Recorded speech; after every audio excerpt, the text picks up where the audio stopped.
Olá e bem-vindos. Hoje vamos diretos a uma questão fundamental no mundo dos negócios. Como é que uma empresa arranja o dinheiro de que precisa para crescer? Pois é, esta é a grande questão, não é?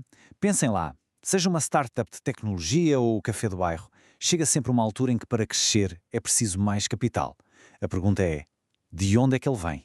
Ora bem, para percebermos como se cresce, temos de começar pela base de tudo, pela fundação de qualquer empresa, o capital social. O que é isto? É, no fundo, o dinheiro que os donos põem do seu bolso para a empresa arrancar. É mesmo o ponto de partida. Então, o que é que vamos ver? Basicamente, vamos abrir a caixa de ferramentas financeiras de uma empresa. Vamos falar sobre como se pode usar o dinheiro que a própria empresa já tem, como é que se vai buscar dinheiro novo, como se usam contribuições que não são bem capital e até uma técnica mais avançada, como transformar dívidas em capital. Vamos a isso. Ok, primeiro ponto. Por que é que uma empresa precisa de mais capital? A resposta é quase sempre a mesma. Para crescer. Mas o que é que isso significa na prática? Quando os donos de uma empresa decidem que está na hora de dar um salto, eles não têm só um caminho. Há várias opções na mesa. Podem usar o dinheiro que a empresa já fez, os lucros, ou podem ir buscar dinheiro fora. Qual é a melhor opção? Bem, isso depende muito da estratégia e do momento da empresa. E que tal esta ideia? Crescer usando o dinheiro que já está dentro de casa. Parece quase um truque de magia, não é? Mas não é. É uma manobra financeira perfeitamente legal e muito inteligente. Vamos perceber como é que isto funciona? Ok, a primeira ferramenta chama-se reserva legal. Pensem nisto como uma espécie de milheiro obrigatório. A lei diz que as empresas têm de pôr de lado, todos os anos, pelo menos 5% dos lucros. Para quê? Para criar uma almofada de segurança, para garantir que a empresa é sólida e consegue aguentar se as coisas correrem menos bem. E como é que isto acontece na prática? É simples. A empresa dá lucro. Uma parte desse lucro vai para essa reserva legal. E depois, os sócios reúnem-se e decidem transformar esse dinheiro da reserva em capital social. Ou seja, o dinheiro que estava de lado, guardado, passa a fazer parte da fundação da empresa. E o mais interessante, não entrou nenhum mais um euro de fora. Vejam só este exemplo, que mostra tudo preto no branco. Antes tínhamos 50 mil de capital e 15 mil em reservas. Depois da operação, o capital sobe para 60 mil e as reservas descem para 5 mil. O dinheiro total é o mesmo. O que mudou foi só a etiqueta. Pegou-se em 10 mil euros das poupanças e reforçou-se a fundação da empresa. A empresa fica mais forte aos olhos de todos e não foi preciso ir buscar dinheiro a lado nenhum. Ok, vamos agora para o método mais conhecido, aquele em que toda a gente pensa quando se fala em aumentar o capital, ir buscar dinheiro novo. Como é que isto se faz? Basicamente, a empresa cria novas fatias de si mesma, novas ações ou cotas e vendas. Quem compra pode ser um sócio que já lá está ou alguém novo, traz dinheiro ou outros bens e em troca fica dono de um pedaço da empresa. Mas atenção, há aqui uma consequência importante, a diluição. O que é isto?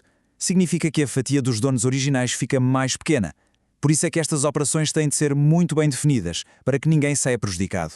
E para se ter uma noção dos valores, para uma sociedade anónima, uma SA, a lei exige um capital social mínimo de 50 mil euros. Agora, preparem-se para o contraste. Numa sociedade por cotas, uma LTDA, o mínimo é 1 euro. Sim, 1 euro. É incrível, não é? Esta diferença brutal tornou muito, mas muito mais fácil criar uma empresa em Portugal, baixando imenso a barreira à entrada para novos negócios. Mas, e se houvesse uma forma de pôr mais valor na empresa, sem que os sócios perdessem poder, sem aquela tal diluição de que falamos? Pois bem, existe. São as chamadas contribuições especiais, que funcionam de uma maneira diferente. Temos dois tipos principais aqui, e é importante não os confundir. De um lado, as prestações acessórias, isto é, quando um sócio se compromete a dar à empresa algo que não é dinheiro. Pode ser trabalho, uso de um espaço, qualquer coisa com valor. Do outro lado, as prestações suplementares. Aqui já falamos de dinheiro. É basicamente um empréstimo que os sócios fazem à empresa que mais tarde lhes pode ser devolvido. Para ser ainda mais claro, o que são estas prestações acessórias? Pode ser um sócio que fornece produtos, ou que presta serviços de advocacia, ou que deixa a empresa usar um armazém que é seu. Pode ser até ceder o uso de uma marca ou patente. Pensem no valor disto. Numa empresa de tecnologia, um sócio que contribui com uma patente pode estar a dar mais valor do que se entrasse com milhares de euros. E chegamos à nossa última ferramenta. Esta é um pouco mais complexa, mas muito poderosa. Transformar uma dívida em participação na empresa. A ideia aqui é genial. Imaginem que a empresa deve dinheiro a alguém, muitas vezes até a um dos sócios. Em vez de devolver esse dinheiro, a empresa diz: olha, em vez de pagar, que tal se ficasses com mais uma fatia da empresa? E pronto, a dívida desaparece do balanço, que é ótimo, e talvez mais importante, a pessoa a quem se devia dinheiro passa a ser um sócio, ou um sócio maior. Fica com todo o interesse em que o negócio corra bem. E pronto, aqui tem a caixa de ferramentas completa. Vimos como se pode usar os lucros que já existem, as reservas, como ir buscar dinheiro fresco, criando novas participações. Vimos as tais prestações, que não são de dinheiro. E, por fim, esta manobra de converter dívidas. Cada uma destas ferramentas serve um propósito e tem as suas próprias consequências. E isto leva-nos a uma última ideia, talvez a mais importante de todas. O capital social não é só um número num papel. É mesmo o ADN da empresa. Cada uma destas decisões financeiras não serve apenas para arranjar dinheiro. Muda quem são os donos, quem manda e define o caminho para o futuro. No fundo, a maneira como uma empresa se financia revela quase tudo sobre o que ela quer ser quando for grande.